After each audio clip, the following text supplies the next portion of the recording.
दोस्तों स्वागत है आपका हमारे चैनल पे। आज के इस वीडियो में हम डिस्कस करने वाले हैं एक बहुत ही कॉम्प्लेक्स और कंट्रोवर्शियल कैरेक्टर के बारे में, डैंजो शिमूरा। क्या आपने कभी सोचा है कि डैंजो के मोटिव क्या थे और उसकी विजन कोनोहा के लिए कैसी थी?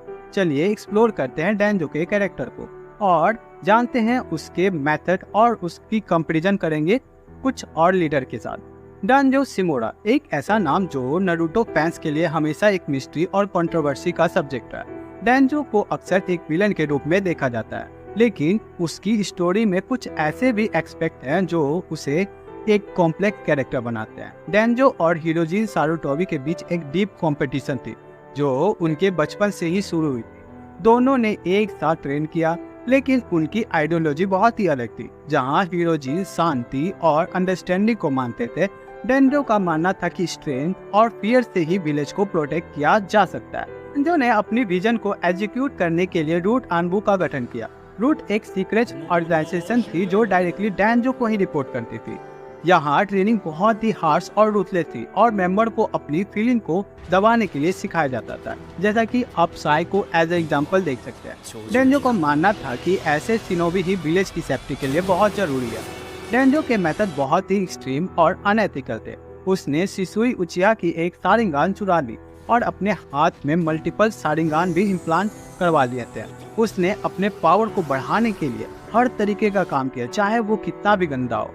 डैंजो का सबसे कंट्रोवर्शियल डिसीजन था उचिहा मास्केयर। अब उसने इताची को कन्विंस किया कि उचिहा का खात्मा करना ही विलेज की सेफ्टी का एकमात्र रास्ता है। ऐसे में इताची ने अपने ही क्लान को मारकर विलेज को बचाने का सैक्रिफाइस किया, लेकिन डैंजो ने इस सिचुएशन का अपने पावर को बढ़ाने के लिए इस्तेमाल किया। अब अगर हम डैंजो का कंपेयर करें हिरोजिन से, तो दोनों की लीडरशिप स्टाइल बिल्कुल ही अलग थी। हिरोजिन कंपैशनेट और अंडरस्टैंडिंग लीडर था, जबकि डैंजो रूथलेस और स्ट्रेटेजिक लीडर था। हिरोजिन की पॉलिसी विलेज में पीस और हार्मनी प्रमोट करती है, जबकि डैंजो की पॉलिसी फियर और स्ट्रेंथ पर बेस्ड थी। डैंजो की आइडियोलॉजी थी कि विलेज की प्रोटेक्शन के लिए कोई भी एक्सट्रीम मेजर जस्टिफाइड है, लेकिन ये अप्रोच अक्सर बैकफायर करती थी, जैसा कि सास्के के केस में हुआ। और लास्ट बैटल में हमें इसका एक परफेक्ट एग्जाम्पल मिलता है। उसके एक्शन और मेथड ही उस पर भारी पड़ गया और सास्के ने उसे हरा दिया। डैंजो के आखिरी शब्द भी उसके आइडियोलॉजी को ही रिफ्लेक्ट करते हैं। उसने जाते जाते भी किसी तरह का सीक्रेट एनिमी को नहीं दिया। डैंजो शिमूरा एक ऐसा लीडर था जो अपनी विजन के लिए किसी भी हद तक जा सकता था, चाहे वो कितना भी कंट्रोवर्शियल क्यों ना हो।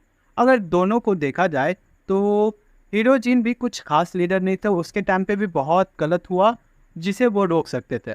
पर अगर डैंजो को उस समय लीडर बना दिया जाता तो हालात इससे भी बुरे होते हैं। तो हिरोजिन इस मामले में काफ़ी अच्छा था, क्योंकि उसने बहुत सारी चीज़ों का भी गठन किया जो धीरे धीरे विलेज के डेवलपमेंट के लिए काम आए। पर कुछ चीज़ें उनकी भी कंट्रोवर्शियल है जिस पे बात की जा सकती है, तो वो वीडियो आप देख सकते हैं। मैंने उस पर एक डिटेल वीडियो बनाई है। मिलते हैं नेक्स्ट वीडियो में, आगे और भी डिटेल में बात करेंगे।